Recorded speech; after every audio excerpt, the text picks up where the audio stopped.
नमस्कार दोस्तों, आप सब का एक नई वीडियो में हार्दिक स्वागत है। आज की वीडियो में हम इम्पॉर्टेंट प्रश्न सॉल्व करेंगे। देखिए, अब समय जो भी बचा है इसमें हम सेलेक्टेड प्रश्नों को पढ़ेंगे जिस पर आधारित प्रश्न अभी तक पूछे गए हैं और आने वाले एग्जाम में पूछे भी जाएंगे और कम समय के अंदर इन प्रश्नों को हम सॉल्व करने का प्रयास करेंगे। इसमें टॉप 10 सेलेक्टेड प्रश्न लिए गए हैं, सभी प्रश्नों को अटेंड करना है। अगर सभी प्रश्नों की PDF पाना चाहते हैं तो आप हमारे टेलीग्राम ग्रुप को फॉलो कर लीजिएगा। डिस्क्रिप्शन में उसका लिंक दिया गया है, वहाँ पर आप लोगों को इसकी PDF देखने को मिल जाएगी। तो चलिए प्रश्न को सॉल्व करते हैं। अगर वीडियो अच्छा लगे तो प्लीज़ आप लोग लाइक जरूर कर दिया करें। देखिए, पहला प्रश्न दिया गया है, दो संख्याएँ A और B एक तीसरी संख्या C से क्रमशः 15% और 32% कम है। संख्या B संख्या A से कितने प्रतिशत कम है? बोला गया दो संख्याएं हैं A और B, एक तीसरी संख्या C से क्रमशः 15% 32% कम है। तो मान लीजिए A हमारी संख्या है, यहाँ पर B है और यहाँ पर C है। तो बोला गया है C से क्रमशः कम है, तो C को हम यहाँ पर 100 मान लेंगे। तो बोला गया A और B तीसरी संख्या से क्रमशः 15% 32%, यानी जो हमारी A संख्या है ये C संख्या से 15% कम है। तो C से जब 15% कम करेंगे तो ये कितनी हो जाएगी? तो आप बताएंगे 85, क्योंकि 100 से हम 15 को कम कर देंगे तो ये 15% कम हो गई, तो बची कितनी है? 85। इसी तरीके से B जो हमारी है 32% कम है, किससे? C से। तो C से जब 32% कम है तो ये कितनी हो जाएगी? 68 हो जाएगी। तो 32 को हम 100 से माइनस करेंगे तो कितना आएगा? यहाँ पर 68 आ जाएगा। तो यहाँ पर 68 हो जाएगी ये। अब बोला गया संख्या B संख्या A से कितने प्रतिशत कम है? संख्या B जो है A से कितने प्रतिशत कम है? तो पहली बात कम कितनी है, अब ये देखेंगे कितनी कम है। तो आप बताएंगे यहाँ पर 17 कम है। कितनी कम है? 17। 85 से 68 को माइनस करेंगे कितना आ जाएगा? 17। तो ये A जो संख्या है B से कम ज़्यादा है, यहाँ पर कितनी? 17। अब यहाँ पर पूछा गया है B जो है A से कितनी कम है, तो आप बताएंगे 17। तो यही प्रतिशत कमी हमें निकालनी है। तो कितनी कम है? B प्रतिशत कमी हम निकाल सकते हैं, 17 कम है। किस पर कम है? बोला गया संख्या A से जिसके साथ लगा वो संख्या को नीचे रखना है, यानी A से कम है। इंटू 100 कर देंगे, आपका आंसर आ जाएगा। 17 कम 17 कटेगा और 17 पचे 85 कटेगा, 5 कम 5 और 5 दूना 10 और एक 0 बचा था, यानी 20% कम है। कितनी कम है?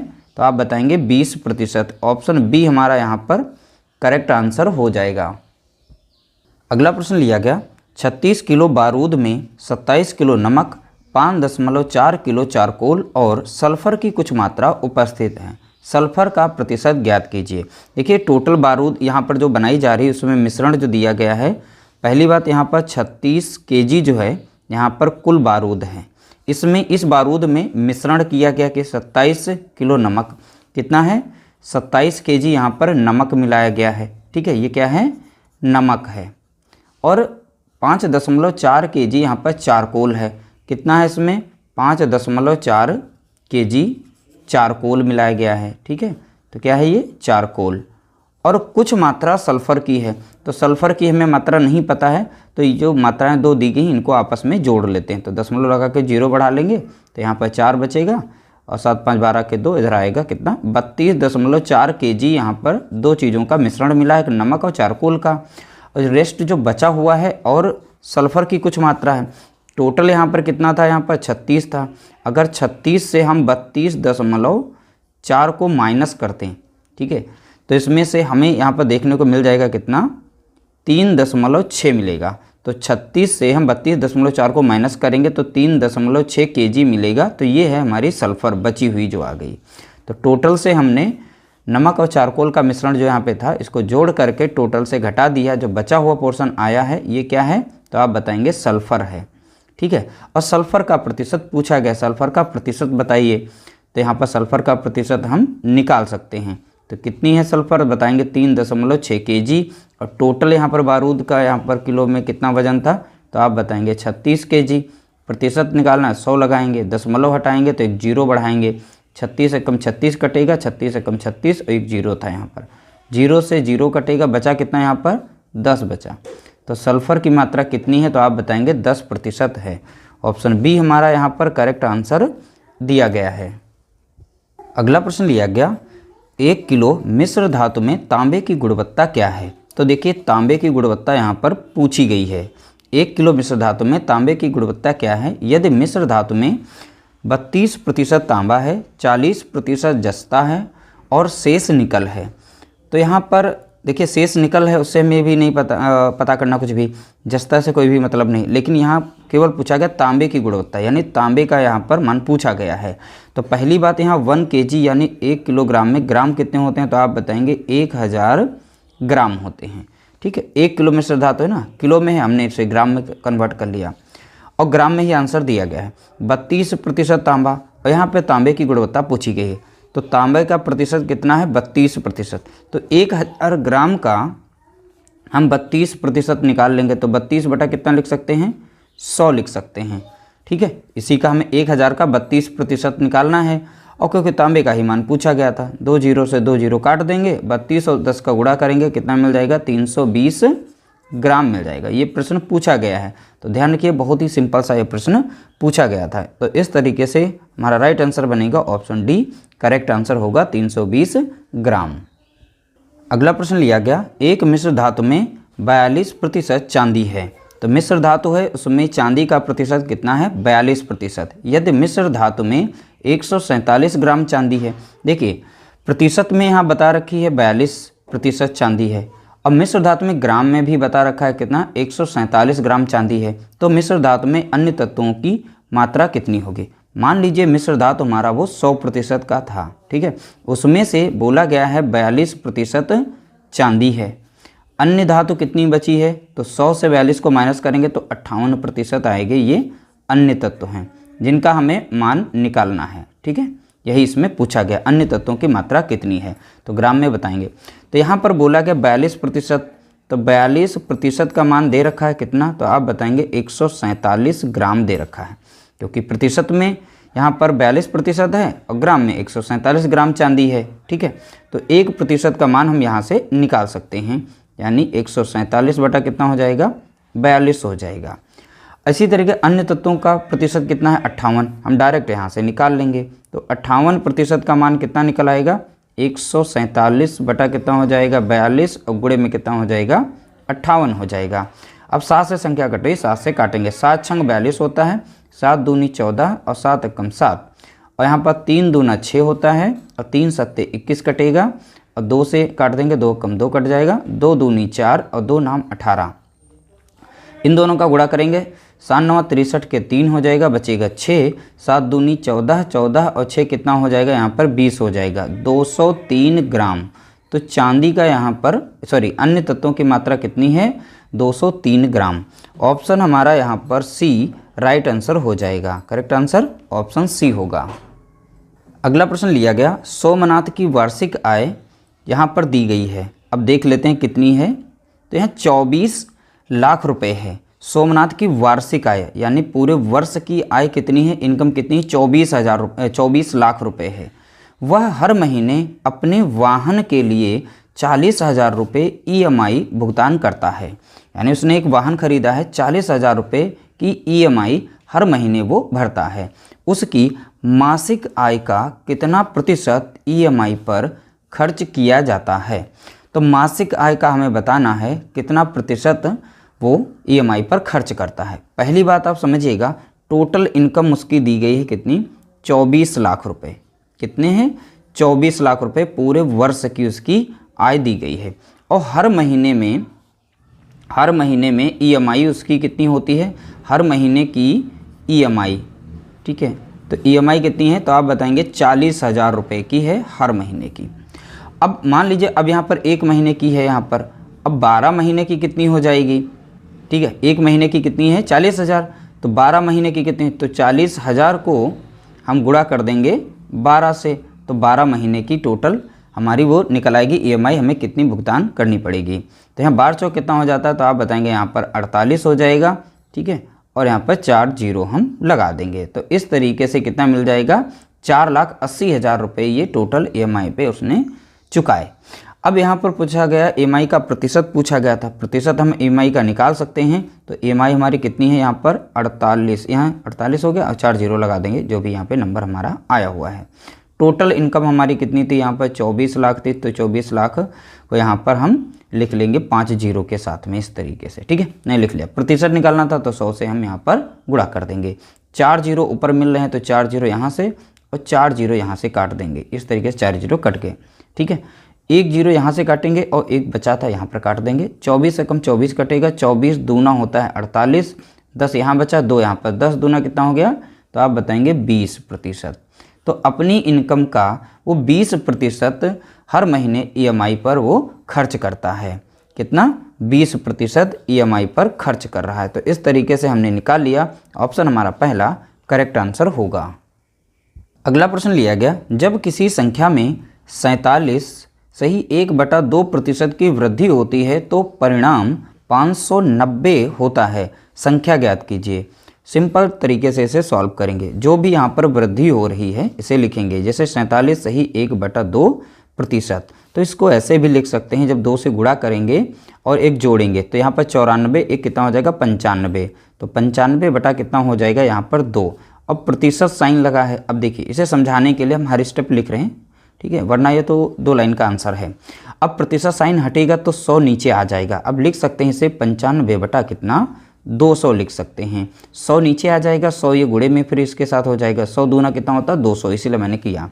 अब यहाँ हम 5 से संख्या को काट देंगे, 5 कम 5 होता है, 5 9 45 और 5 चौका कितना हो जाता है 20 हो जाता है। ध्यान रखिएगा वृद्धि है तो यहाँ पर हमारी मूल संख्या कितनी है 40, उसमें वृद्धि कितने की हो रही है 19 की हो रही है।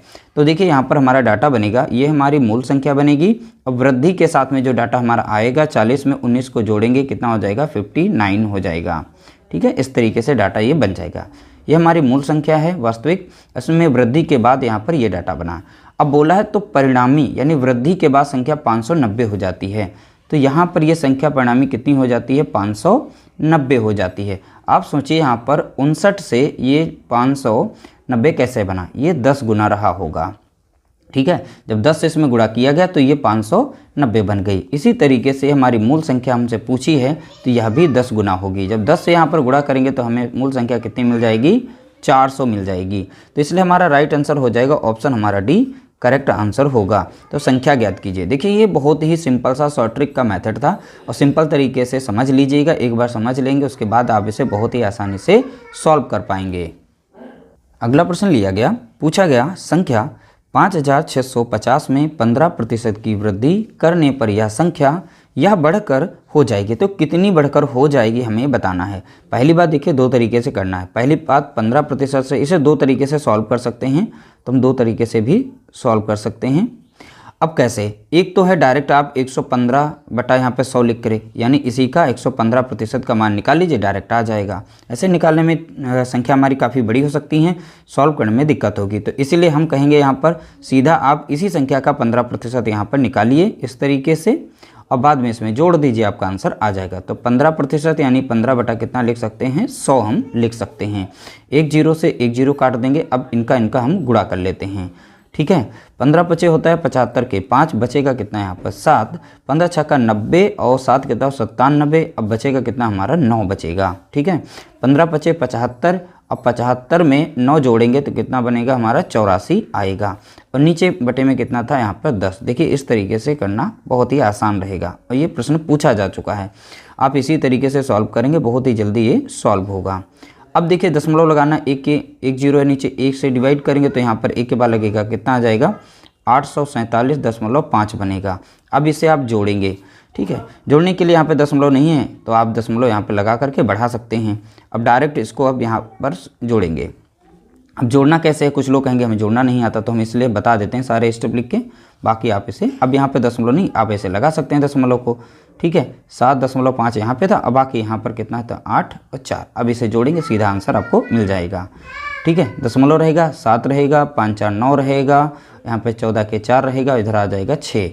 तो यहाँ पर 64 97, तो 64 97 50, यानी ऑप्शन हमारा यहाँ पर राइट आंसर हो जाएगा डी, ठीक है। तो 64 97.50 ऑप्शन डी हमारा करेक्ट आंसर होगा। अगला प्रश्न पूछा गया, अनीता एक फैशन बुटीक चलाती है, उसके खर्च निम्नलिखित मदों में हैं। 30% खरीद पर खर्च करती है, 40% भुगतान दर्जी को करती है और 30% बिजली पर और शेष किराए में। यदि उसका कुल खर्च 50,000 रुपये प्रति माह है। तो टोटल खर्च बताया गया है 50,000 रुपये प्रति माह दिया गया। तो उसने दर्जी को भुगतान पर कितना खर्च किया। तो दर्जी का यहाँ पर परसेंटेज है कितना, तो दर्जी का कितना है, तो आप देखेंगे 40% है। तो ये किस पर खर्च कर रही है, दर्जी पर खर्च कर रही है। टोटल अगर पूरा प्रतिशत हम जोड़ें तो 30 और 30 60 हो गया, और यहाँ पर 40 यानी 100%। तो 100% का मान यहाँ पर दे रखा है कितना, टोटल यहाँ पर 50,000 दे रखा है। ठीक है, ये दिया गया है, हमें इससे मतलब नहीं है, लेकिन यहाँ दर्जी का हमें देखना है। तो दर्जी का प्रतिशत कितना है, तो इस टोटल खर्च का यानी 50,000 का हम देखेंगे 40% कितना होगा। और 40% ये मान किसका है, दर्जी का है। तो डायरेक्ट हम 40 बटा कितना लिखेंगे, 100 लिखेंगे। 20 दूनी होता है 40 और 20 पंजे हो जाता है 100। 5 एकम 5 कटेगा, ठीक है, और 5 एकम 5 और बाकी 4 जीरो थे, हम 4 जीरो यहाँ पर लगा देंगे और 2 से गुणा कर देंगे, 2 हो जाएगा, बाकी 4 जीरो लगा देंगे, यानी 20,000 हमारा यहाँ पर राइट आंसर आएगा। ठीक है, तो यहाँ पर दर्जी को कुल भुगतान कितना किया गया है, यहाँ पर 20,000। ऑप्शन हमारा यहाँ पर राइट आंसर हो जाएगा, ए करेक्ट आंसर होगा। देखने में क्वेश्चन ये काफ़ी बड़े लगे थे, लेकिन आंसर इनका बहुत ही छोटा सा, बहुत ही सिंपल प्रश्न था। ये प्रश्न पूछा गया है, ध्यान रखिएगा। अगला प्रश्न पूछा गया, एक छोटे व्यवसाय में निम्नलिखित खर्च शामिल हैं। एक छोटा सा व्यवसाय है, उसमें कुछ खर्चे इस तरीके से हैं। खरीद पर 25% खर्च कर रहे हैं, और स्टाफ वेतन पर 25% खर्च कर रहे हैं, रख रखाव पर 50% खर्च किया जा रहा है। यदि कंपनी वेतन पर 2 लाख रुपए खर्च करती है तो रख रखाव पर उसका खर्च क्या होगा। अब हमें बताना है रख रखाव का खर्च। पहली बात यहाँ पर देखो बताया गया कंपनी वेतन पर खर्च कर रही है कितना, यदि कंपनी वेतन पर 2 लाख रुपए खर्च करती है तो यहाँ पर वेतन स्टाल वेतन है कितना, तो वेतन कितना है 25%, यानी 25% का मान कितना दे रखा है, तो आप बताएंगे 2 लाख दे रखा है यहाँ पर। ठीक है, 1% का मान हम यहाँ से निकाल सकते हैं, तो कितना हो जाएगा, इस 2 लाख को डिवाइड कर देंगे 25 से, तो 1% का मान निकल आएगा। लेकिन पूछा गया है रख रखाव पर उसका खर्च क्या होगा, रख रखाव का प्रतिशत कितना है, तो आप देख रहे हैं यहाँ पर कितना है 50%। डायरेक्ट हम इसका 50% यहाँ से अब निकाल सकते हैं। तो इस 2 लाख का हम यहाँ से 2 लाख बटा 25, ये तो 1% का मान था, 50% यानी इंटू हम 50 कर देंगे, तो 50 से कम 25 से कम 25, 25 दूना कितना होता है 50, और 2 दूनी कितना हो जाएगा यहाँ पर 4 हो जाएगा, बाकी 5 जीरो हम लगा देंगे इस तरीके से, यानी 4 लाख रुपए हो जाएगा। यानी राइट आंसर कितना हो जाएगा 4 लाख। ऑप्शन डी हमारा यहाँ पर करेक्ट आंसर होगा। अगला प्रश्न लिया गया, वह संख्या ज्ञात कीजिए जिसका 6 गुना 60 से 6 कम है। अब कैसे इसे लिखेंगे, देखिए वह संख्या, हमें संख्या नहीं पता तो संख्या को हम मान लेते हैं, माना संख्या वो x है। बोला गया उस संख्या का जिसका 6 गुना, अब यहाँ x संख्या हमने मानी है, इसका 6 गुना कितना हो जाएगा, तो बताएंगे 6 से x हो जाएगा, यह 6 गुना हो गई। ठीक है, तभी तो यह 6 गुना होगी। बोला गया 60 से 6 कम है, तो 60 से कम है तो यानी कि 60 से माइनस किया जाएगा, 60 से कम है, कितना कम है 6x बराबर किसके हो जाएगा 6 कम है, तो यानी 6 इस साइड में होगा। तो ये यहाँ पर समीकरण बनेगा। अब इसे आप सॉल्व करेंगे। अब देखिए प्लस में माइनस में है तो इधर जाएगी प्लस में, इधर प्लस में संख्या इधर माइनस हो जाएगी, तो 60 से माइनस करेंगे 6 को, इधर 6x हो जाएगा, 6 माइनस हो जाएगा, कितना बनेगा यहाँ पे 54, और इधर बचेगा कितना 6x, और 6 कम 6 और 6 नाम 54, तो इधर कितना बच गया यहाँ अपनी x, तो x बराबर कितना आ गया यहाँ पर देखेंगे 9 आ गया, क्योंकि ये 6 बार हमने इसको काट दिया था, तो x बराबर कितना हो गया 9। तो राइट आंसर हमारा हो जाएगा ऑप्शन डी करेक्ट आंसर होगा। दोस्तों वीडियो अगर अच्छा लगा है तो लाइक कर देना, शेयर कर देना, PDF पढ़ना चाहते हैं तो टेलीग्राम चैनल को फॉलो कर लीजिएगा।